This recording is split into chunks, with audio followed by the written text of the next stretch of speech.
genre. Wait. So here's the thing. I think that sequels do better for certain genres. Yes. There are some genres that should never ever have sequels. Such as? Romance. Yes. Romance novels should not have sequels. The exceptions, the very, very small exceptions, is if you're doing speculative, like, high speculative erotica, like, which isn't good as a genre. But if that's the genre that you're writing in... Niche genre. It's really popular, actually. What the fuck? There are a surprising amount of these. And I think it's the only time when it's okay to have an erotica series. Yeah. I get, like, free book emails, and I got an offer for a free box set that was literally just called Billionaire Romance, the box set. And I'm like, they did not need... I looked at the cover, and it's like, they did not need to write more than one of these. Bad. I did read...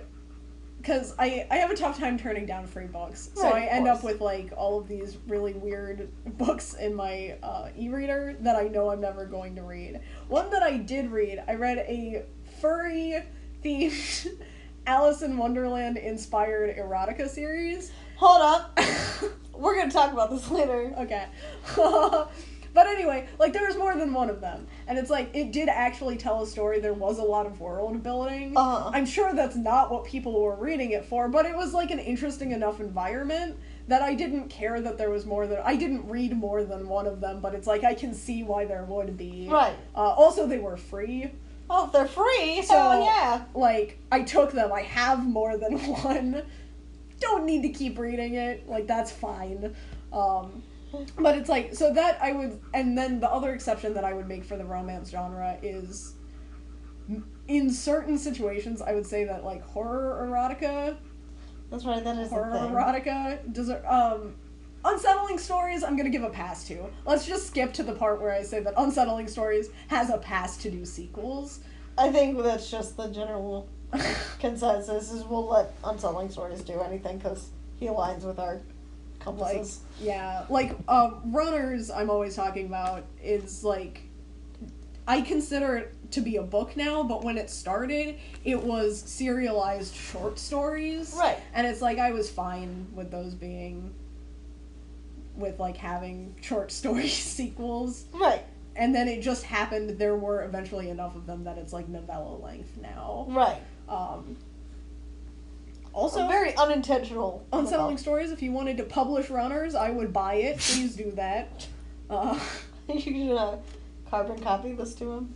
Yes. Use our YouTube and link. Use YouTube. Send him an email linking the YouTube video, but it's also embedded in it. Yes. Also $100. But you give it to me.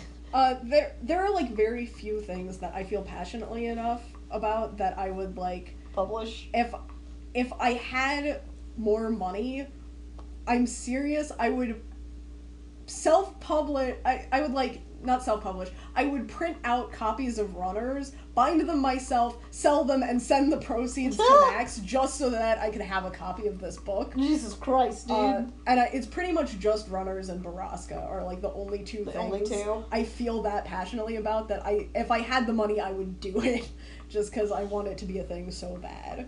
You know, it's top tier when it's up there with Baraska. Yeah. It's good. Good. But for the most part, no romance sequels. Yeah, it sort of feels like it defeats the purpose of the romance, because the whole... dilutes it quite a bit. Right. If you pick it back up. It's like... like, it works against the genre. Another one, I would not say, like, realistic fiction books. Yeah. Like The Great Gatsby. I'm glad there was never, Remembering Gatsby, or Gatsby Part 2, or, like... Glorksby. Glorksby. I was really horrified for a minute there, because I thought you were going to say there was a sequel to The Great Gatsby. And as much as I make fun of that book, I would have really liked to know that existed. But, like... you need to give me a minute to recover. Oh, that was horrifying. And I said realistic fiction, but, like, classics. Because that's how you would feel if I said just about it. Like, a Lord of the Flies, the sequel. Like, you don't need that. No one needs that. Children become cannibals more. Catcher in the Rye, Part 2. I complained some more. Like, nobody I'm not dead yet! So yeah, like, that's... Romeo and Juliet, Part 2. I think it's one of those things where, I mean, I don't care if anyone, like, picks up an existing series, like, that has been put into the public domain, or someone asks someone to, like the picking up the Hitchhiker's Guide, the one, that thing. Yes. Eon Colfer picking it up. It's like, I don't particularly care, but it's one of those things where it's like, if you're going to have the mad idea of continuing a classic, whew, yeah, you have got, because I think the thing is, some things that are so culturally established already, that making a sequel to it just, it sounds absurd. Right. Like, and the other thing is, if something has become a classic, there's a reason, and that's because it does what it does so well. Yeah. And most of them do it in one installment. Yeah. So it's like, I don't care. Anyone can do it, but, like, Godspeed, I think. Very rarely it pays off, and most of the time you just alienate people. Right. And I feel like a lot of times, like, I think another genre that's sort of, just to sort of steer away from these is, like, coming-of-age stories. Yeah. Because it's like, if it is not intended to be a series of coming-of-age events, if it's like if you're doing, like, one book that's a coming-of-age story, probably leave it alone. Yeah. Because the person has already come of age. That was the entirety of the first book. What are you doing? There's a book, and this is something that you as a reader can do, where, like, if you find a really good coming-of-age story and they continue it, you can just not read it. Yeah. I, like, had a really tough time with that concept. Yeah. When I was younger, it was like, if there was another one, I also had to read it, but there was a coming-of-age story by Alice Hoffman called Green Angel, and I got a lot out of it. It was just, like, a really nice story that I took something personal away from, and it's like, that's great. And then, like, 12 years later, or whatever, she wrote Green Witch, and it was like, I just don't have to read it. Like, I don't think there's anything in this book that could improve the original story. Right. So I'm just not gonna do it. Right. Like, I think that's one of the important parts for things is don't make a sequel a necessity. right. Like, because again, this sort of goes with being adaptable. You might not get what you want in making a series, so don't make a sequel necessary to understand the first part. Yeah. Like, unless you're really going all in on something there, I mean, I just don't think it's a good idea. Because we don't go to see sequels because we want to see a part 2. Right. We go because we care so much about part 1 that part 2 exists in the first place. Right. So it's like, just many things. And on the, before I move on to genres that sequels really work in, one thing that I would just like to address really quick, Go Set a Watchman was not a sequel. Oh yeah, it was a... There's like this big debate about whether or not it was, and it's not. It's just a separate... And it's like, if you consider that to be a continuation of the story, you've missed the point of both books. Right. And it's like, and I also don't like, because there's a whole thing, there's like that whole Atticus Finch is a racist thing that came out of Go Set a Watchman. Yeah. Because, like, the story that Ghost at a Watchman was trying to tell was about... Ghost at a Watchman was, like, an adult coming-of-age story. That's what it was supposed to be. And it was, like... It was about Jean Louise Finch learning that her father, who she had all of these wonderful memories of, was not a perfect person. Right. And that was, like... and she sent it in, and they were like, what we want you to do is we want you to tell the story in the flashback of when he was a good person, because that has more appeal. Right. So she goes back, because it's mentioned, in Ghost at a Watchman, it's mentioned that her father defended a black man who was accused of rape, and, like, some of the details were different, right. you know? But what Ghost at a Watchman essentially was, it was the rough draft for To Kill a Mockingbird. And they're like, so the publisher sent this back, To Kill a Mockingbird was written, and, like, that's the book that we ended up with. Right. And it's like, I really don't like this whole... I don't like the whole Atticus Finch was a racist thing. Because in Ghost at a Watchman, kind of was. Right. But it's like, that isn't the book that we ended up with. That's why that story wasn't told, as opposed to... Right. It's one of those things where, and it's even stated, like, that Ghost at a Watchman, that was sort of how it was marketed, even. Yeah. Not as a sequel, but as the rough draft of To Kill a Mockingbird. We got this wonderful insight into the, like, roots of this really fantastic story, and the takeaway was that a beloved literary character was secretly a racist. And it's like, no. This is just where the story started in the creative process. Like, right. It's not a sequel. Right. It's like... But I still see, like, articles... I still, like, stumble across articles that are, like, debating whether or not it should be seen as a sequel, and it's like, that's not what it was. Read the literal author's intent that's right there. Like, try not to take things as sequels that are not, in fact, sequels. Also, babe, don't drag Harper Lee like this. Don't do that to her. Don't. She deserves better. And that's the thing, because, like, if that had been the story that she ended up telling, if she had stuck to her guns and, like, kept working on Ghost at a Watchman and polished it up and whatever, it would have been a different story. Right. But that ultimately, like, the publishers gave her this advice, and she decided to go a different way. She decided to tell a different story. Right. And I, like, even though it was a really interesting thing to see, and I enjoyed Ghost at a Watchman for different reasons, they don't really... I feel like it doesn't erase any part of To Kill a Mockingbird. I think that's the most important thing, is, like, even when you publish, like, if you publish something and it's explicitly like, this is a rough draft of what eventually came to be this. Yeah. Like, you cannot, like, you have to separate those two things. Right. It's an AU. It's an alternate universe. Yeah. Where these things originally existed. But that's not the universe we ended up with. Right.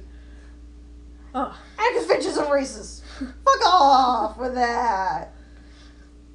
And that, like, I also... That's a whole other thing. We'll get into that. I will get it. On a different time. Yes. Yeah. I'm having a really tough time not getting into it. But anyway, fantasy. Good sequel. Fantasy is genre. very good for sequels. Because I think one of the things is, a fantasy world is so malleable. Mm-hmm. I mean, that's part of why it's fantasy. So it sort of lends itself to world building and new adventures and new things happening. Perfect example, Lord of the Rings. Yeah. It's not technically a sequel to The Hobbit. Right. But, like... But kind of. A little bit, actually. If The Hobbit, which was written first, hadn't happened, Lord of the Rings would not happen. Right. And we've already talked about Harry Potter. A Song of Ice and Fire. Yeah. Could not have been told. And that was a thing, because there's, like, theory that that your entire story should be able to be told in one book. Yeah. But I really would not have ever liked Can you anyone imagine? condensing the epic scope of A Song of Ice and Fire into one 100,000 page Yeah, I was gonna say, book. can you imagine how horrifyingly huge that book would be? And I guess that's kind of the thing, is because it ties in with that literary belief that your story should follow the shortest amount of time possible, but it would eradicate the high fantasy genre if people did that. Because sometimes your story is, like, on an epic scope, and that's the way that it should be told. Right. I think it's one of those things where it's, like, there's definitely, like, a lot of those, like, ideas of, like, do it in the shortest amount of time possible, or, like, only have things happen that are, like, key events or whatever, and it's like, well, you can just fuck around. It's okay to fuck around. That's fine. Like, do that. Go into detail and some other stuff. I mean, there's no fucking rules. Yeah. Like, I understand that this is beneficial to some people, but some people just like to write a lot, Kat. And that's fine. I'm allowed to do that. Actually, no. I lied. I was luring you into a false sense of security. Oh, no. Get out of my house. Silence of the Lambs. No! As a 2-sentence horror story. Yeah. Lamps bad. Hotel gone. Nice. That's my horror story for you for the day, folks. So yeah. I realized you said 2 sentences, not 2 words, but also that was 4 words. I did 2 sentences of 2 words. Oh, okay. That's where I was going with that. Wow. Horror also, I can be serialized well. Yeah. Saw. We've already talked about. Yeah, Saw we already talked about. Scream is a weird one because it's a meta genre. Yeah. Film. And we already kind of talked about Insidious. I was gonna talk about Stephen King, because he's one of the people, I feel like he doesn't do it well. In horror. Yeah. Yeah. Like, I'm not crazy about Stephen King is really half and half. Some of the sequels. Yeah. Christine, part 2. Oh no. Putt-Putt goes to the moon. No. But, like, Clive Barker has some horror series, and, yeah, they're good. I'm trying to think of, like, more literary ones. And it's done less, for sure. Yeah, I feel like it's that thing that, you are more familiar with the horror genre than I am. But, like, when a horror movie gets big, like, it's unusual. Right. Because horror is sort of, like, its own has its own audience. Which is not the pop audience. It's not the popular audience. So when it does hit it big with the popular audience, it's sort of seen as an unusual thing. Right. Which is why I guess it seems like there's less of the literary stuff. Yeah. Like, I can't remember the last time I saw, like, a real big horror novel. Like, even with... like a novel franchise. Yeah, like, because even with Stephen King, usually it's just book. It's like a book and then a sequel. Right. Or a tie-in to the book. Or, I mean, the Dark Tower series obviously is a thing, but that's also fantasy. Right. It's just done by a horror writer. It's different. And also I was thinking about Aberrat, but again, fantasy. Whoopsie. By a horror writer. This is becoming a trend. But yeah, I definitely say in the film universe, horror sequels overall are a plus. I think it's because it sort of can compound the horror of it all. And it's like you were talking about, because it's speculative, so there's a lot of world building. There are new things to explore that are exciting and can't always be done in one movie. So, like, you know, I think it's one of the things that we've already talked about Saw a lot, but I really like the Saw movies. It's one of those things where I really do like the Saw trilogy. Yeah. Because it does just expound upon Jigsaw's world. I think one of the best things, spoilers for Saw? Yeah. I think the best thing it does is into bringing back Amanda and having her, like, because we see her in the first movie, and she's really there for, like, the first little part of it. She's not a big central character in the first movie, but she comes back as a central character in the second movie. So we already, if you've watched the first one, you already have some context of who this person is, and then you get that refreshed in there and see the original trap she went through, going through the trap again, and then finding out about the assistant thing. Amanda was one of those, like, that was just, like, lightning striking twice, because it was one of those things where it was so exciting to see Shawnee Smith brought back for Saw 2, because the world was, like, so new and exciting still when Saw 2 came out. So you see her, and it's like, oh man, this woman has been in 2 of the traps, that's crazy. So you're not even focused on why she was really chosen for a second trap.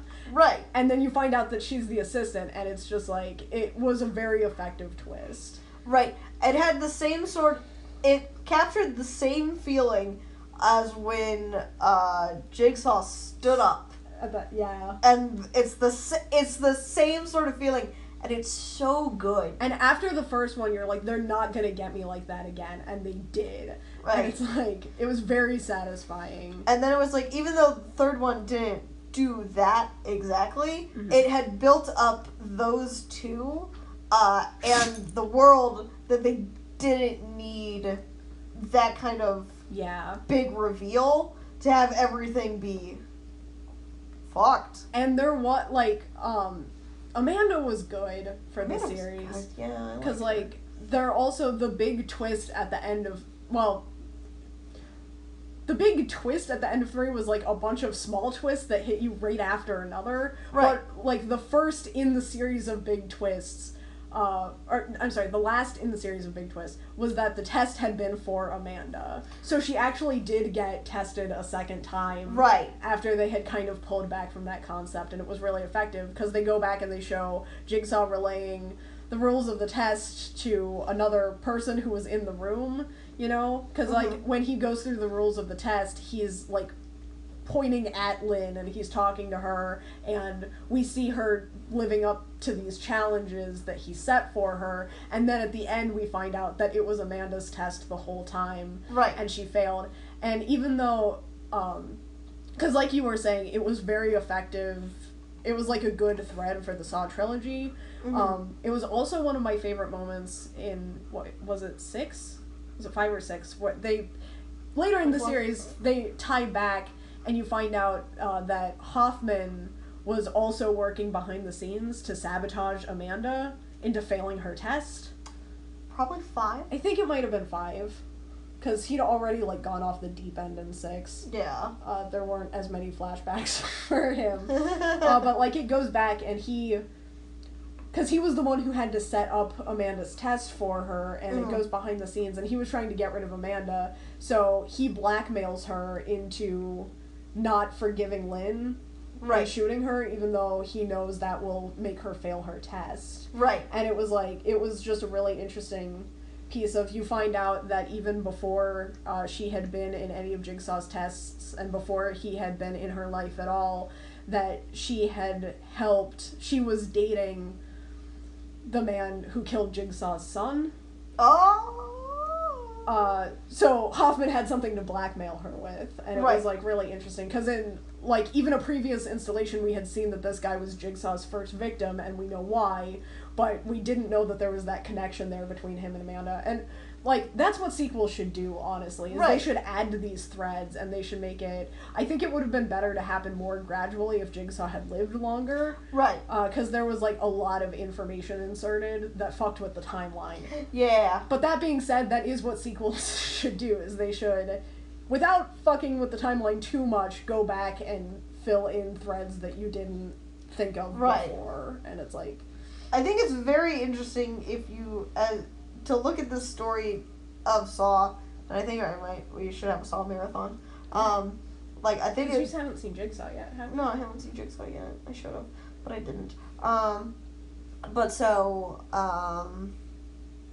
is to look at it as the story of Jigsaw, Amanda, and Hoffman. Yeah. Instead of, like, the characters that were actually the actual main characters. Right.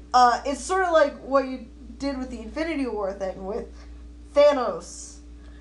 looking at Thanos' story, as opposed to Iron Man or Thor's or the other one. And that's something... Captain America, that's the other one. Fuck. Yeah, it's fine. We don't need Captain America. It's something that's really interesting because the arcs for the movies follow the protagonist, but the arc for the series follows the antagonist. And right. It's like, it's good. It's a good way to keep sequels interesting. If you're going to look at how to do good sequels through movies, I seriously would recommend the Saw franchise because it gets a lot of the hits and misses in there without ever being horrible. It sort of has the best and the worst. Yeah. In there. I also need to rewatch the movies in general because I still haven't watched 3 with my eyes through my fingers. So yeah. 3 is hard to watch. 3 and 4 are a little bit gore heavy. Well, we can't watch. What is it? We can't eat pizza or spaghetti, right? Right. That's the one. Anything with red on it. The one that really got me. Don't eat during them. Especially or pork. Don't eat pork. Don't eat any kind of pig product during 3 or 4. Yeah. That'll mess you up. You did that. That put you off on food for a while. Yeah, I did not. That was the first really gory film that I saw in theater after having pepperoni pizza, and it's this is regrettable. This is shouldn't have done that. There are a lot of dead pigs. Oh. But yeah. Yeah. As far as sequels go, very solid. And it's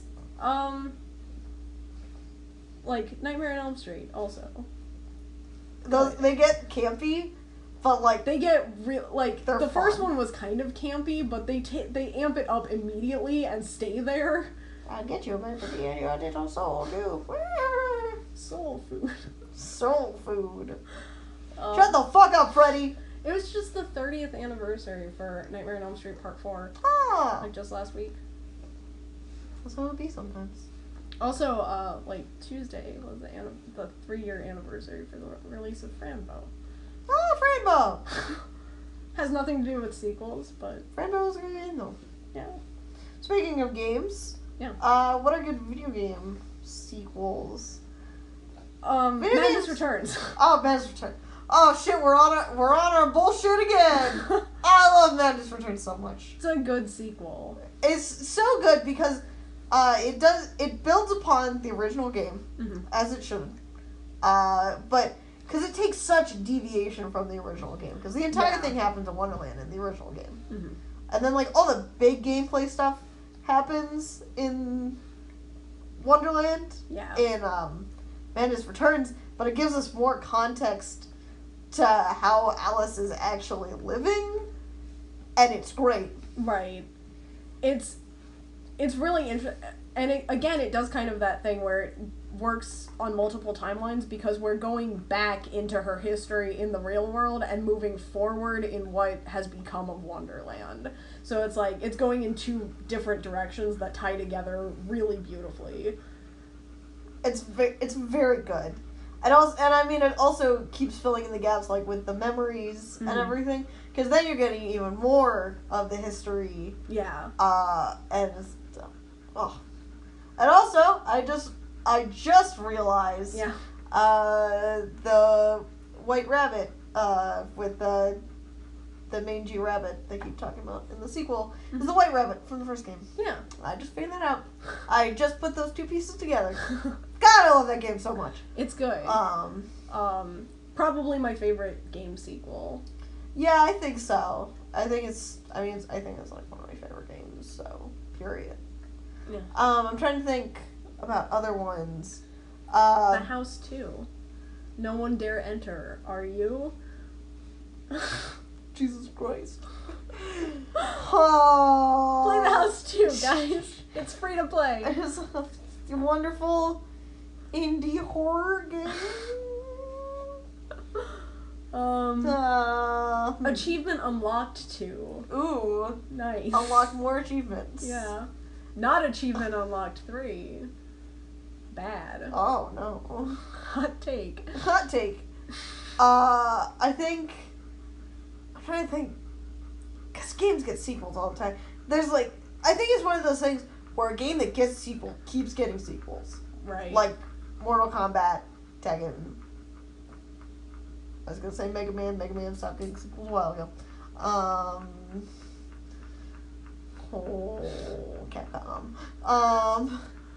But like there's lots of.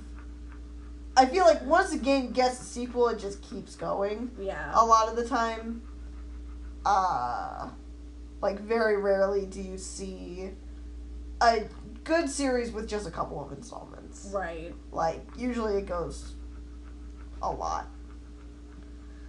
And usually they decline in quality somewhere along That's the way. true. Silent Hill. Oh, Silent Hill. Did you see the new patches?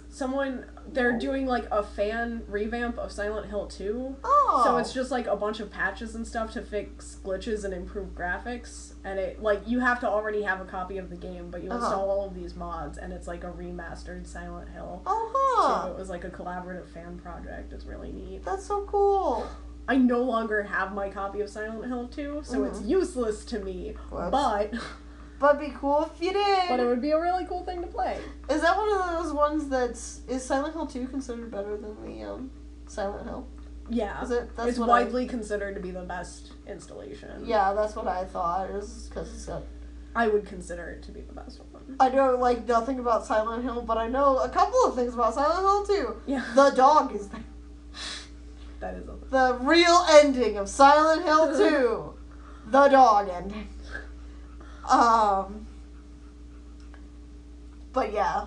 I don't play a lot of games that have sequels, just because they're not conducive to the indie horror genre, which is primarily what I play. Right. And a lot of the ones that I have unpopular opinion. I didn't like Kingdom Hearts 2. You don't like Kingdom Hearts? I really didn't like Kingdom Hearts 2. Like a lot. Like a lot. Kingdom Hearts 2? Yeah. Oh no, Cat. Didn't like it. It was... Cat Williams gonna be mad at you. I don't care. He's gonna comment on this video. He's gonna be so mad at you. I don't like Kingdom Hearts 2. It's bad. Oh! Kingdom Hearts 2 took like all of my least favorite parts from Kingdom Hearts and made them worse with characters that I wasn't invested in. Oh no! So it was just like, it was a bad mix. I never finished Kingdom Hearts 2. Like, I couldn't. Your darkest secrets are coming to the forefront in our sequel episode. Oh, here's a fun thing. Here's a fun discussion. Yes. Is franchises that continued past their final installment. Oh no. Their quote unquote final installment. So that's been Saw. Our we're back. Nightmare on Elm Street. It's been one of our things in that was like the movie topic on Twitter this week. Oh, well, that is relevant. Was We're like timely. Suing. There's like a fake lawsuit threat against movie series that have continued. Oh God. There's our timely thing. There's a timely thing. A lot of them. Yeah. Do that. Too many. So many. I mean, I think Saw is the biggest offender with it. Yeah. Of course, because it went past the trilogy thing, and then we're gonna make 7. 7 was gonna be the final chapter. Jigsaw. Yeah. Baby, and it was like. Yeah. Are you guys good? You're not. Not good. Also, like, not to... I don't know if this is spoiling things or not getting your hopes up. Daniel Matthews isn't in Jigsaw. That was, like, the one loose end from any of the movies that fans wanted tied up. And they're like, hey. Nope. Guess who doesn't get to be in Jigsaw? Fuck you. Yeah, done. It's like, okay. Everyone was like, what if...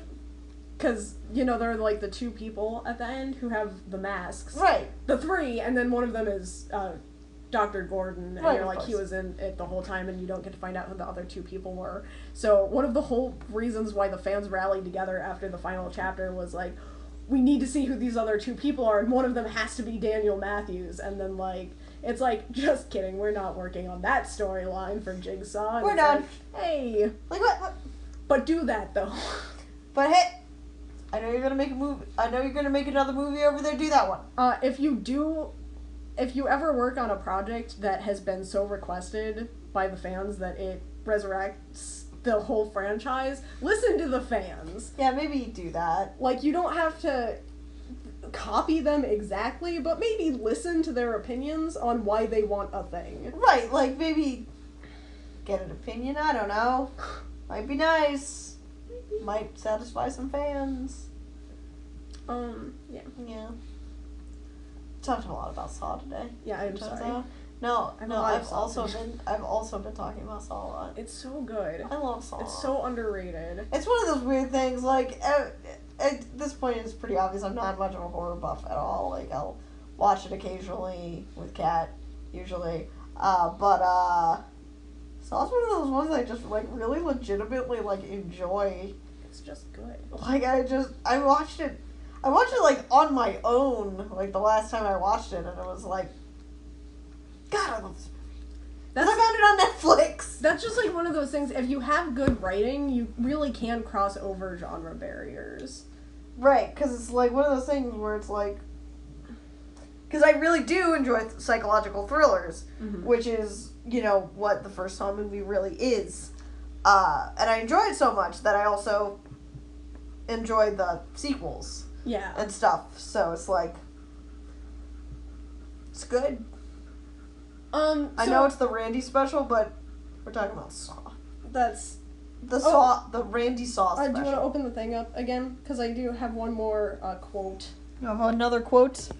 Before we move off of horror genre. Sounds good. So for the quote that I used in the beginning, I'm going to go back to that, and continue it, because even though, like, the first line was what I used for the opening quote, because it's just about sequels, it's, like, a full quote specifically for horror sequels. Right. So, there are certain rules that one must abide by in order to create a successful sequel. A sex sequel. We talked about those, though, shouldn't be there. Number 1, the body count is always bigger. Number 2, the death scenes are always much more elaborate, more blood, more gore, carnage candy. And number 3, never ever under any circumstances assume the killer is dead. That's fair. So that is exactly what you should do. Even though it is our Randy MEEKS special that, like, very explicitly describes the Saw franchise. Right. Just happened to line up a little bit perfectly. Darren Lynn Bousman got his writing advice, I'm pretty sure, from Randy Meeks. from Scream 2 to write Saw 2. So yeah, do you want to do best and worst sequels? Yeah. So do we want to start with worst so we can end on a positive note? Sure. I fucking hate Through the Looking Glass. Bad. I hate it so much. I already said I hated Rebellion. I said that too many times. We're gonna go straight to Through the Looking Glass. I didn't like the original one that much. It was fine when I was younger, and now, like, that I know more about Alice, I'm like, garbage movie. Yep. Like, not fun. Like, not bad. And then Through the Looking Glass was just, like, a chore to watch. Speaking of timely things, yeah. I feel bad doing, like, a celebratory thing with that as the segue. Tim Burton turned 60 this last week. That's a thing. Yay! Anyway. Do you think his birthday present is bad? Do you think his birthday gift was to be able to make good movies again? That would be so nice. Wouldn't that be so nice? I'd love that. Though, no, fucking, I hate it. Yeah? I think it's so bad. I was sitting here, and first of all, it's a 2.5 hour movie. Which... I forgot it was that long. It's so It long. feels longer. I felt because I sat down and, like, I had nothing else to do that night. And Ben wasn't home, and I was sitting here with the dog, and I was like, just put it on, I'll be fine. I'll, like, do something in the meantime. I'm like, blam. I felt like I was here for fucking ever. And it was like, how badly do you have to fuck up Alice in Wonderland to make it boring? Pretty bad. And they did. Yeah. really badly. It was so boring. Also, why did they just make it a time travel story? That's what you have to do, I guess. No. Yeah. You mean, like... They had to really step it up to make it worse than the first one. They definitely did that well. But no, they had like a whole actual sequel they could have pulled from. Yeah. So they made like a weird time travel story and took the concept of time and turning it into a person and made it bad. Yeah. Even though you can do that well. You can do that really, really well. But whatever. But you don't have to, I guess. Nope, not if you're Tim Burton. If you're looking Fuck you, Tim Burton. Happy birthday. Nice. Yeah, no, I hate that movie. New Moon. That It's like an easy shot, but it's like bad. what makes a bland romance story worse? Let's take it up a level and have like weird almost rape. Let's do that. And like, It's like abandonment also, just like a Yeah. lot of fucking emotional abuse. Yeah. Also So that's like bad. that would be. Also, I went with New Moon. Breaking Dawn Part 2, maybe worse. Because it got your hope up that everyone was dead. Because it got my hope up that everyone was dead, and also there was like I couldn't take the plot of Breaking Dawn Part 2, because it's all about like that weird demon baby, and I don't like it. It's bad. It's why, and Twilight is like its all own mess of a thing.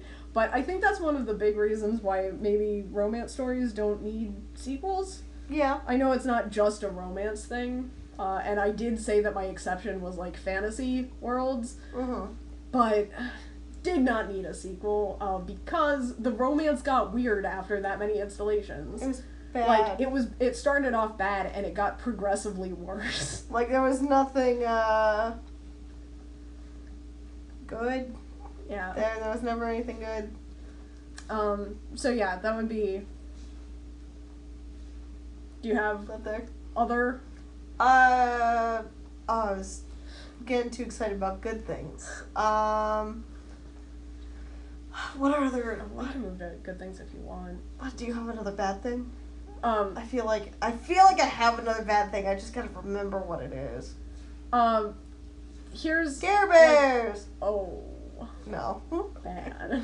Still haven't seen Care Bears 2. I'm really missing out. I feel like there are a lot of Disney sequels. Oh. That fall into that. Oh, Mulan 2. Oh god, that was a fucking movie we watched.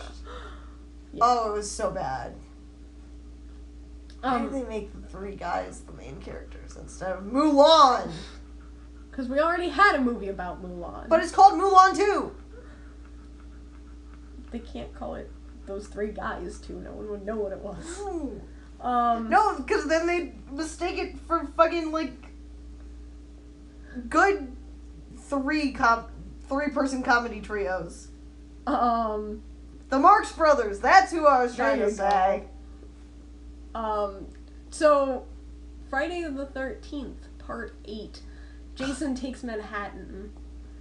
This is not even entirely a sequel thing. This is more of a wasted potential thing. But when you hear Jason Takes Manhattan, you imagine the camp slasher taking place in a city, right? Right. Like, instead of a big group of people, or instead of, like, a small concentrated group of people that gets, like, stalked and hunted, you imagine it to be just, like, a full-on massacre, right? That's what you think of when you hear Jason Takes Manhattan.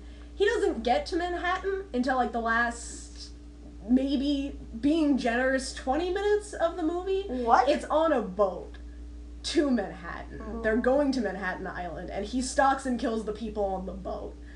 And it's bad. Yeah, it's pretty wasted as it turns out. So yeah. Saw 4 is on there. Yeah. It's a bad movie. Also, like not. Final Chapter, I would put on there for Saw. Yeah. It wasn't great. Alternate back and forth between which one's better. The story potential for both was really wasted. Yeah. The special effects were really bad in 7, though. because they were done for 3D. Yeah. And then they didn't release the DVD on 3D, so now it's just like weird pink blood from a strange angle. Right, and it's like bad. As it turns out. Like, I had more fun seeing it in theater, but it doesn't hold up on home video. Pocahontas 2. Yeah. Was really bad. That was also, that was a nightmare. Like, oh god. Oh, The Looking Glass Wars might be my book pick. Oh, Seeing yeah. Red, an arch enemy. Like, they weren't terrible, but they got progressively worse, which is sad, because Looking Glass Wars, really solid. Remember not to pick the rest of those up. I would not. That's one of those, if I had known that they were going to be like that, I would have just quit, because the first one is a better standalone story than the trilogy is. Right. So it's like... But there was no way I could have known that. Right. You couldn't have known. You couldn't have protected yourself even if you wanted to. What was I gonna say? I feel like I had a book pick. Also. Like, everything after 3 in the Artemis Fowl series. That's fair. Like, 1, 2, and 3 were really good. And then, like, I could not even get past, like, the first 20 pages of 4. Yeah. Because it was, like, weird and, like... It was like, what if I dated Butler's younger sister? It's like... I'm smart enough to know that hormones are a thing that are happening, but I'm too awkward to process them well, and I'm gonna talk about it a whole bunch. Like, stop! Artemis Fowl. Yeah. Stop it! Bad. Fucker. Yeah. Yeah, I can see that. But it's sad, because the Artemis Fowl series is very interesting and very fun. I feel like I would have enjoyed more of them. If I wasn't so fucking awkward at the beginning of 4. And we talked a little bit about being adaptable, and even though this is our best and worst sequel segment, I'm gonna just hop in with a little bit more advice here. Don't be too adaptable. Like, plan this stuff out in advance for a reason, and then be as adaptable as is necessary. Don't go, like, way off the hook with it, because I feel like the longer it takes to write something, the less consistent the tone is going to be. Right. And even though it's one of, like, my favorite series ever, the ever-increasingly misnamed trilogy got really dark at the end, and it just, like, it didn't fit the tone. It didn't fit, like, the fun, happy, random tone of Hitchhiker's Guide to the Galaxy. Right. It was, like... Because Douglas Adams got, like, really politically active... Right. Further in his life, and it's, like, that reflected a lot. And by the time you get to the end, it's just, like, very nihilistic and not... what you got into the series for. Right, there's like... I feel like. Oh, God. And like the Anne Rice things that we always complain about. Yep, that's right up there. Like, don't go too off book. Like, just fucking... Whew! Remember what you were doing. Feast for Crows was bad. Oh, yeah? Yeah. Like, it did a lot for the story, but randomly deciding to break it up right there was a bad call. Yeah. That maybe wouldn't have happened if he had stuck to his book plan.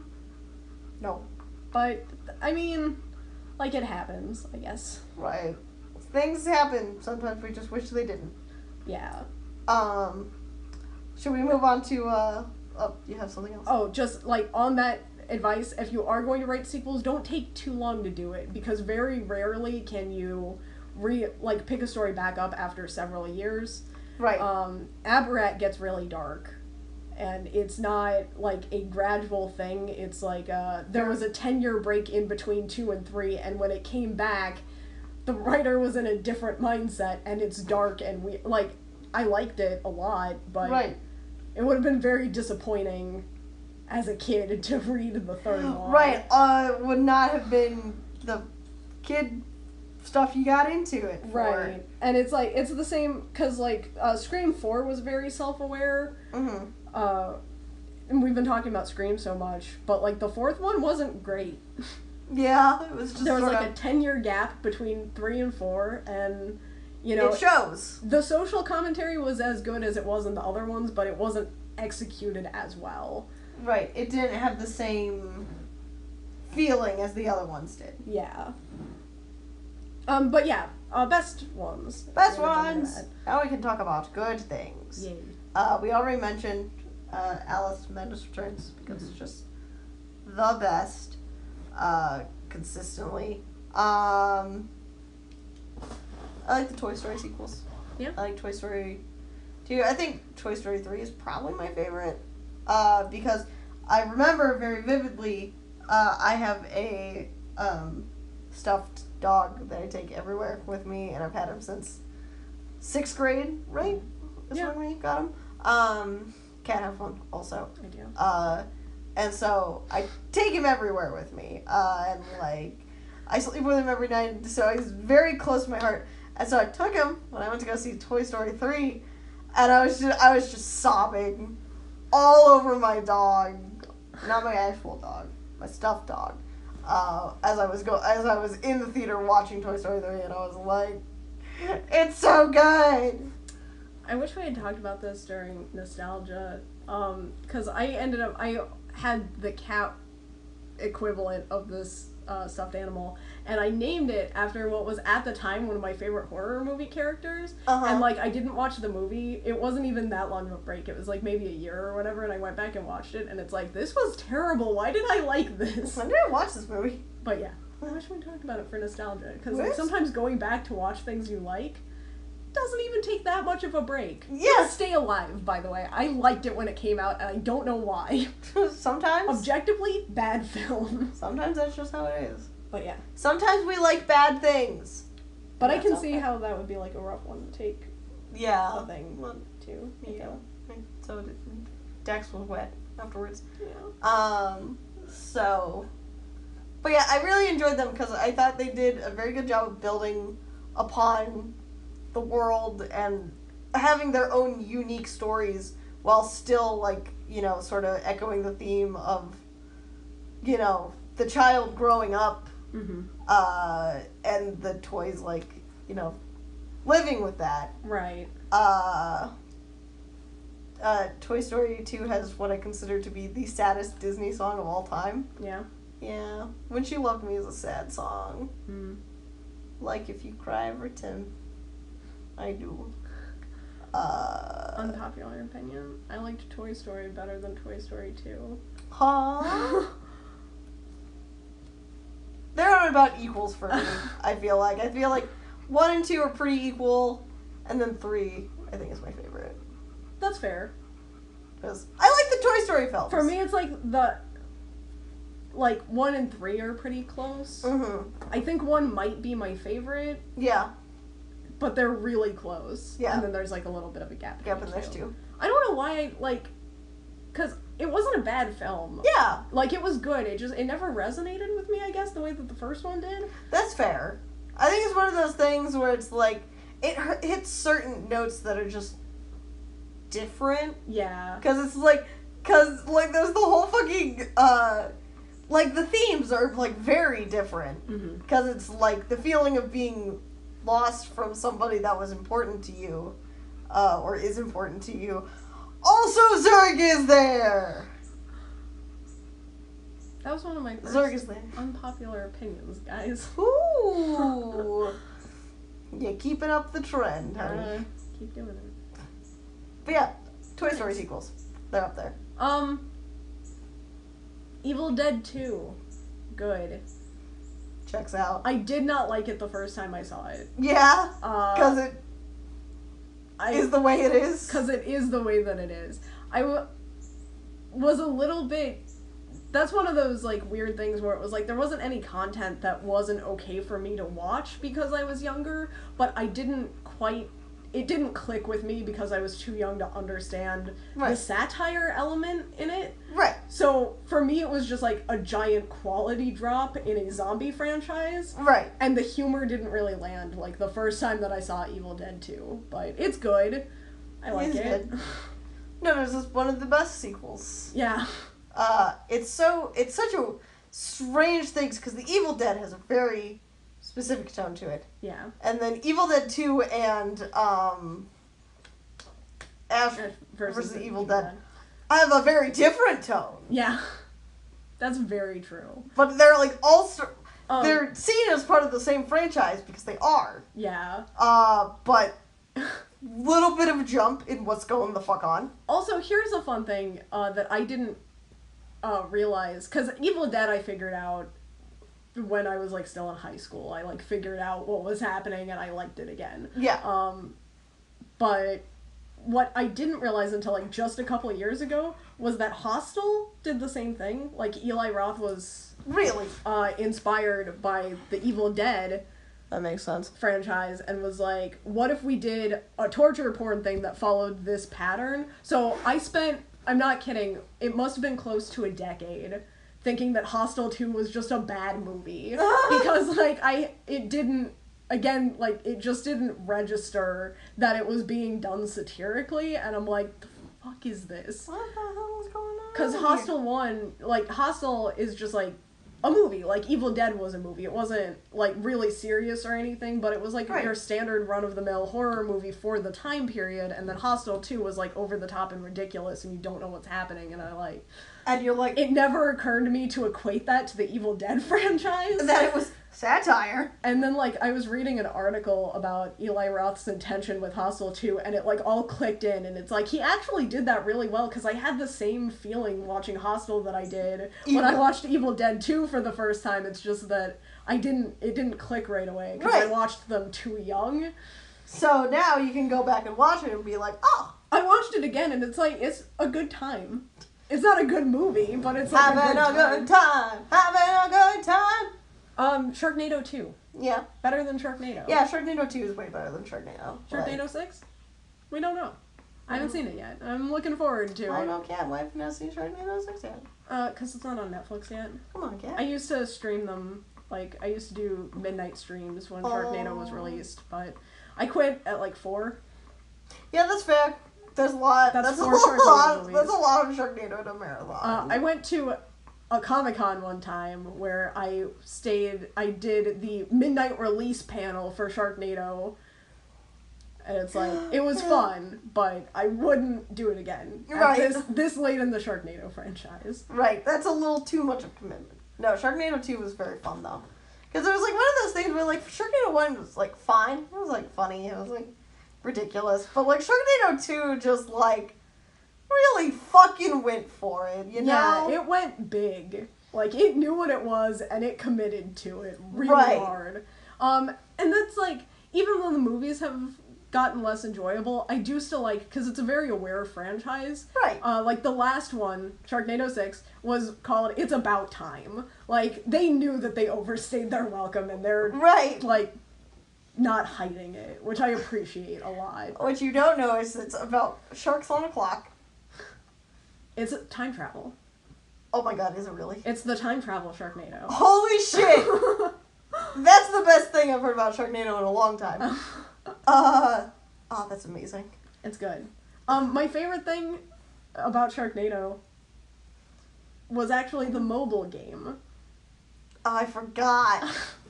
I forgot you had that. Sharknado 5 Global Swarming had the best mobile game I've ever played in my entire life. God. It was so good. Why were you could just take pictures of people being eaten by sharks? There was an app. There was like a shark app that would edit weapons and sharks into your photos. They had like shark filters. But there was like a game. It was kind of like Fruit Ninja. Huh. But it was sharks. Like, yeah, like you got to see the world around you, and it was like spinning sharks were edited in on top of it, so you got to like slash at the sharks. Oh, that's with fun. Your chainsaw. It was like it was a surprisingly fun game. I downloaded it as a joke because it was a Sharknado mobile game, but it was enjoyable. Well, that's what counts, is that it's enjoyable. And you had to like not attack other things that were swept up in the tornado with the sharks. Right. That checks out. It was good. God, Sharknado. What a fucking franchise. I think, here's one, Fury Road, I think. That's fair. I don't know how close to being a sequel it is, because, it is sort of separated from the rest of the Mad Max series. Yeah. But I do really love Mad Max Fury Road. If I vanished, could you talk about it for a minute? Sure. If you're just gonna disappear. Yeah, I was just gonna disappear for a minute. Yeah, do that. Go, run. Say interesting things about Mad Max. I'll try. It's been a while since I've watched it, so I don't remember, all the things I can say about it, but, so it's just sort of like a fun, I mean, I guess, yeah, I don't know how closely related it comes to being a sequel, but it is just like, even though it sort of has this just very Roadrunner-esque plot, where it's, go to this place, come back, and they're getting chased the whole time,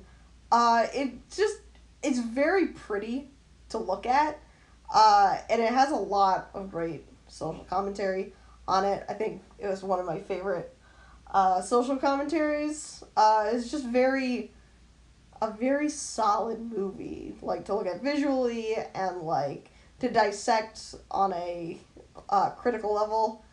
And, yeah, just to, like, I watched it, like, several times. I should probably watch it again.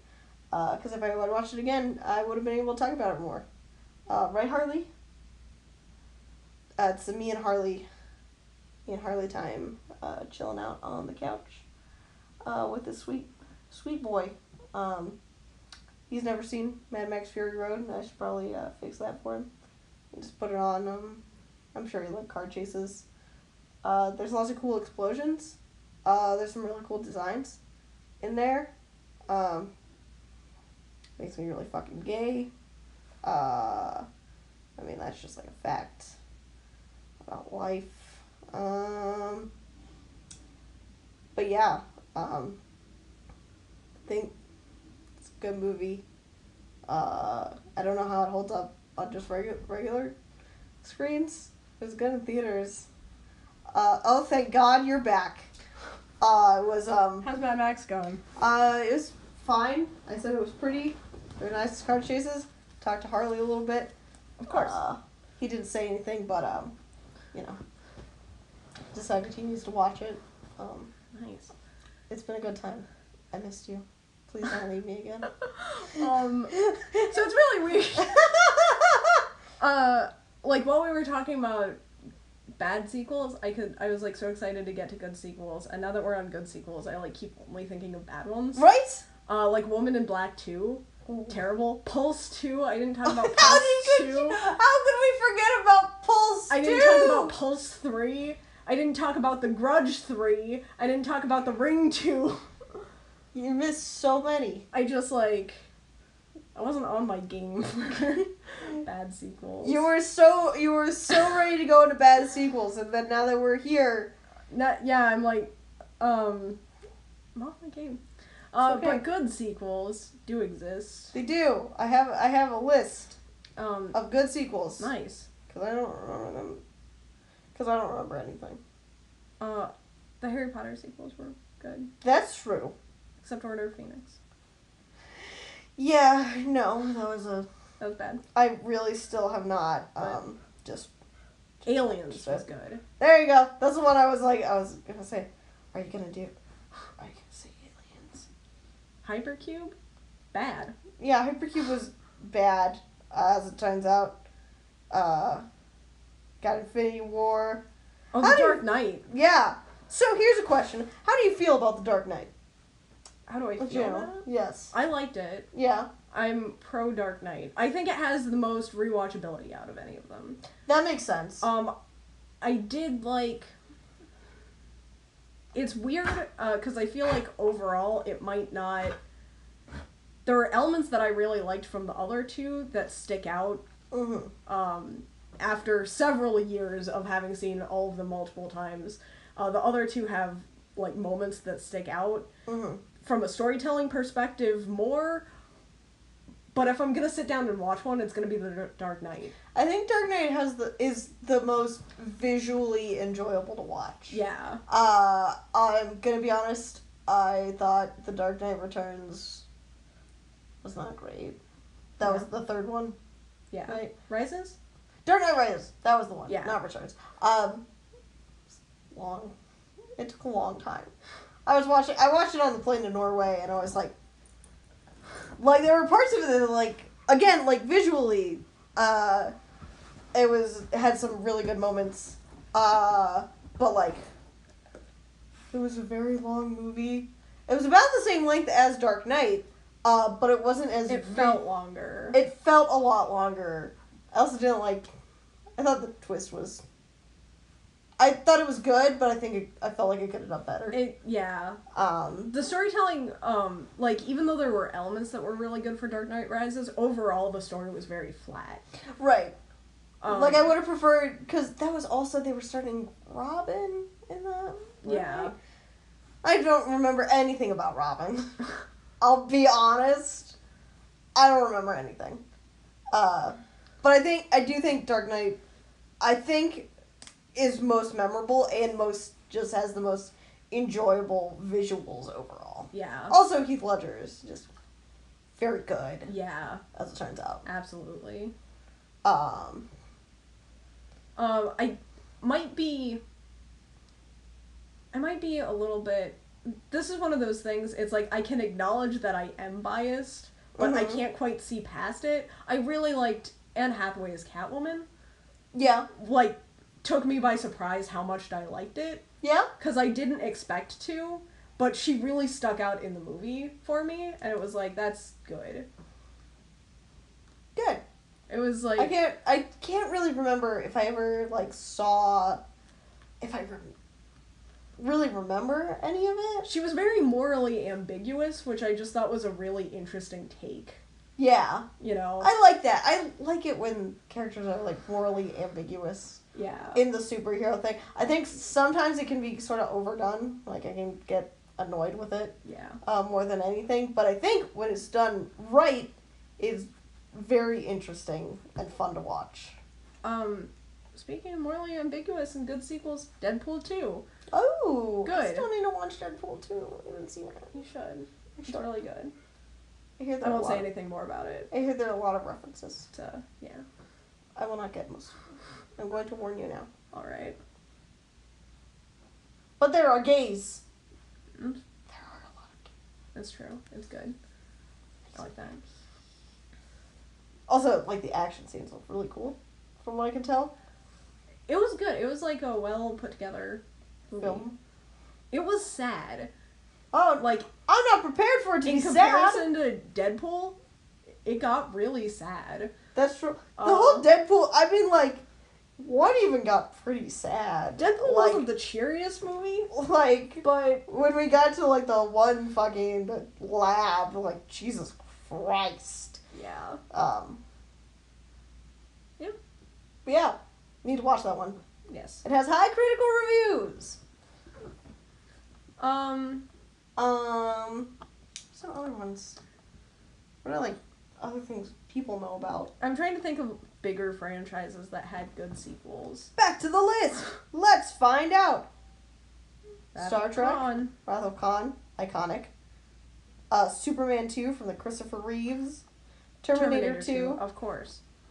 Thor Ragnarok. We were gonna not talk about Thor Ragnarok for a second there. Oh, yeah. I love Thor Ragnarok. I'm really mad at Watch Mojo. Yeah. They did a list of, like, the 10 funniest moments in the MCU. Yeah. And they got Thor Ragnarok was on the list twice, and neither one was for that line that almost made me die in theater. Which and I'm one? like, hey. Which one was that? Which line was it? Because he knows I love snakes. Yeah, what was And then he stabbed me. What? How was that not on the list? That wasn't on the list. But Thor Ragnarok was on the list twice. Those other lines. Those absolute cowards. That is absolutely the funniest line in the movie. It was the funniest line from MCU. It was my top pick, honestly. One time, when we were little, he transformed into snakes. And I saw him, and he knows that I love snakes. So I picked him up, and then he was like, "What does me?" And they stabbed me. God! So good. It's so great, because so much of that was fucking improvised. It was like, because he was basically just doing a bunch of different stories like that. It was like, oh my god. Yeah, no. I also, like, died. I lost my mind. That was so fun. Thor Ragnarok is so good. Yeah. Like, it's...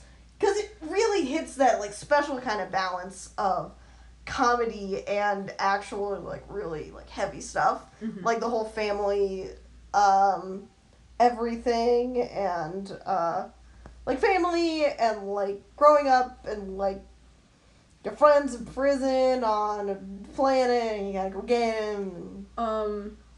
This is something, because a lot of people really didn't like Iron Man 3. Yeah. But I really liked it for those reasons. I really liked the balance of having humor in with, like, real-world, darker themes. Right. I think that's I think, sort of my ideal sort of thing. Is something that's, like, it's got a fun, lighthearted atmosphere, but at its core does really touch on some, like, heavy stuff. Yeah. I like it. And those, both of them had flaws. Iron Man 3 had bigger flaws, but I did, before Thor Ragnarok came out, I felt like it was the best in the MCU about having that balance. Right. And then, I mean, the director of Ragnarok is just so good. Like, yeah. He's just such a good director, so it was like, oh, I love Thor Ragnarok. It's also got such a different color palette than the rest of the MCU does. It does. And I really would like to see more of that color palette, actually. Nice. It's, like, fun. I know we're not in a fun place in the MCU right now, but I'd like more fun. That's one thing I wonder about Guardians of the Galaxy 3. Yeah. Like, what the tone is going to be for that. It's gonna be... I feel like after Infinity War, there's no way that Guardians of the Galaxy 3 can keep the tone that it had for the first two. Yeah, I don't know how anything's supposed to keep its tone after fucking Infinity War. Dude. You've gotta watch Ant-Man and the Wasp. I don't want to. I didn't. I finally did it. I finally didn't watch a Marvel movie. You got there, man. I knew you could do it. I'm very proud of myself. I'm also thinking about not going to see Venom in theater. But it just got picked up for, like, 3 more sequels, dude. But if I go see this one, I'm gonna want to go see the other ones. You could just not see them. I could just not see Venom. I could just start now. You could get a head start. You legally? You can do whatever you want. But yeah. Yeah. So those are some of the best sequels. Yeah, they're good. I can't really think of anything else that particularly stands out at all, so, like... So I guess we can wrap up with some advice. A lot of people don't really like to plan things. Mm-hmm. But if you're aiming to do a series, you have to keep the possibility of sequels in mind, and it might not hurt to do, like, a series arc before the first one. Because you have to have, like, things opened up. Because the thing is, if you're going to do it, there has to be something worth continuing. Yeah. Is the thing. Because, like, you can't just send your characters on the same adventure again with a different backdrop. That's not interesting or fun. Great. One thing that you can do is a good alternative to sequels, if you feel like you've written yourself into too much of a corner, but your story is complete. Shared universe things are good. They're really successful right now. They're an interesting concept all the time, and they're really big right now. It's a good time to be doing multiverse things or shared universe things. One of my things that I always do with my stories is it's almost, if it can be, it's in a shared universe. Yeah. That's one of the things, is like, I have it, people get annoyed with me because I always have some connecting link between one group of characters and another. Mm-hmm. Ken knows about this very well. Yeah. Everybody knows somebody, or is related distantly to somebody. And it's something... And it's my favorite. That's something that can be... It can pay off if you're playing a long game. It can be really daunting to readers. Right. A really good example of this is Discworld, because Discworld is fantastic. It's well done. The stories aren't dependent on other stories in the series, but they all tie together. But if you've never read a Discworld novel in your life, it's daunting to just pick one up. Right. And it's like, the good thing about it is that once you're in, that fear immediately drops away, because you can see that it's a self-contained story. Right. But, like, having that information be more public than your stories can be a drawback initially in gaining an audience. Right. It's one of those things. But if you're looking at the long game, which you should be doing for sequels anyway, or for, like, any kind of serialized or shared universe, it's something that you've got to play the long game, and there are drawbacks starting out, but it pays off. Right. I think it's one of those things where it's like, with my shared universe thing, it's usually more of just a fun, Easter egg kind of thing, Mm-hmm. where it's like, if you recognize this person's name and this person's name, either, just from being characters or, from a conversation or whatever, Mm-hmm. then it's like, oh, this is happening in the same place. That's how I like to do it. Because, a lot of my stories don't have sequels. They're usually, they're one self-contained thing. Yeah. But, yeah, so you definitely want to sort of leave it open, because that's actually one of the reasons I haven't read Discworld. Yeah. Is because I know they're very good, and I know I would enjoy them, but anything that big is very daunting. Yeah. And it's a good way to do it, like you were saying, just to have it more as, fun Easter egg things to do. Joe Hill and Stephen King work in a shared universe for a majority of their work. Really? Yeah. Oh, that's fun. And it's, you can... And it's fun because, they tie in together for the most part. Nosferatu follows someone who can, get into these different people who can get into, these different spaces that exist just outside of our reality. Mm-hmm. And one of the places in there was a tree house. And it's, if you're paying close enough attention, it's described the same way as the tree house that Ig and Marin stumble into on their Mm-hmm. first date in Horns. And it's Oh. so it's really sweet. The fireman was a really interesting one because it was sort of it was an AU of both. It was an AU of that shared universe Mm-hmm. that existed, because it tied back to the Stand. It was Huh. it was a modern day Stand almost, because it was the disease was different, but it spreads in the same way, and you can see ancestors of the same people Yeah. who were in the Stand, which was really interesting. And also, the main character Harper was this isn't confirmed anywhere, but the main character's name is Harper. That was what Marin wanted to name her first child because she was a big fan of Harper Lee. Mm-hmm. And it's there are these fun little connection things in, and I wish I could think of some of the bigger ones, because there are some that just the Stand and the Fireman is the one that I've been thinking about because I've read the Fireman most recently.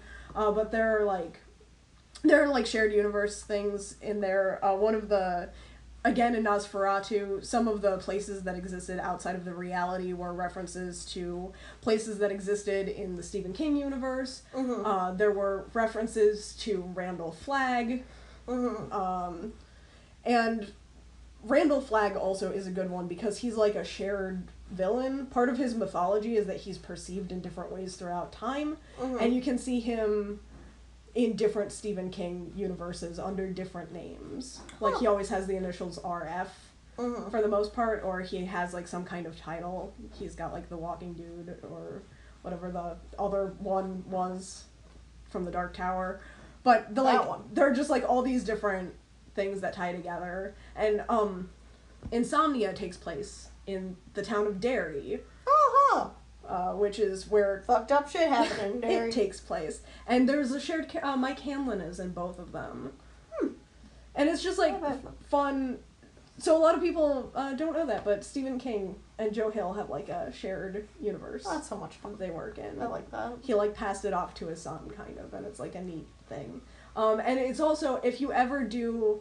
Again, playing the long game with shared universes like that, Mm-hmm. but Castle Rock is all just about that place that exists. Huh. Castle Rock is a town of shared universe stuff in the Stephen King world. Jesus Christ. And it is We got a arguably lot of fucked up shit going on here. J.J. Abrams' best work. At least it doesn't have star in it. It doesn't have star in it. That's why it works. But yeah, I think one of the things is try to keep your universe open, but if you're doing a thing, make sure you know everything that's happening, because people will analyze it. Yeah. That is always what happens, and it becomes very clear whether you're intentionally hiding something or if you're just a bad writer. Yeah. Overwatch. Fair. Huh? I didn't say anything. But yeah. So. And it's also, if you ever get the kind of following that focuses on that kind of stuff, I'm just gonna toss this out there. Five Nights at Freddy's. Oh, absolutely. It's very, very much intentional that a lot of the stuff is hidden. Yeah. In it. Because, I mean, that's half of the fun that the fandom has, is figuring out and coming up with theories and everything. And, right. But so, clearly Scott knows what's going on, but, so much of it is done through, non-traditional methods. Like, it's very much not being told to you at all. You're sort of gathering around. You get told more as the story progresses. Like, you get a lot more, in Pizzeria Simulator. Yeah. And, arguably 4, 5, and 6 do a lot more of the direct storytelling. Yeah. But, 1, 2, and 3 don't. They're, literally, most of your story information is just hidden around. I guess 3 is sort of where it really starts, isn't it? Yeah. It has the because it has the cutscenes you get at the end of every night. Right. It's not the hidden ones. So. Yeah. Yeah. So that's, definitely a way that you can go about it. There are, different ways to do sequels, and that's a very out-of-the-box example. Right. Five Nights at Freddy's, is definitely an out-of-the-ordinary series in general. Because when it did come out, it was, really something that nobody had worked with before. In the just staying in place sort of thing. And then, but also Scott's storytelling methods are just weird, but intriguing. Yeah. So I think that's one of the things. If you're going to do something new and out of the ordinary, make sure it's interesting. Right. Because people like it when things are interesting. And that's being interesting as a hook. And make sure that it ties together. Right. Because Five Nights at Freddy's was, really reliant on the fan base for its storytelling. Right. And if there had been inconsistencies, as opposed to just hidden stuff, right. If there had been inconsistencies, it would not have gone over as well as it did. Right. But instead, Scott really played into the fact that the fandom was putting shit together. And even if you, are looking to appeal to more casual fans, having hidden things like that tie through multiple installations really can help you out. Like we talked about, Game of Thrones is a big one. Mm-hmm. You learn something new every time you watch the show. Right. Regardless of how many times you watch it. Yeah, still learning new shit. This most recent viewing of Game of Thrones, I'm still, baffled by how much stuff I didn't know or had forgotten. You're also baffled by things your boyfriend forgets. Well, yeah. Spoiler alert for Game of Thrones. Cat's boyfriend is an idiot. Lannister's just bad. Well, that's not a spoiler. That's just a fact. That's just a fact. But yeah, I think that about does it? Yeah, I think that's all my sequel. I think all the spoilers. Well, that's all my spoilers. That's all we need. Oh, I've got a bunch of Mad Men spoilers. Oh, you put those back. We're not talking about Mad Men. You goof. And that's about it. That's all we got. After no technical difficulties whatsoever, if I do say so myself. And that's what I'm sticking to. Nice. Yeah. So this has been Unsolicited Advice. We stopped doing outros. Yeah. I'm Bubblegum. I'm Toxic. And we'll see you next time. That's what our outro was. Bye.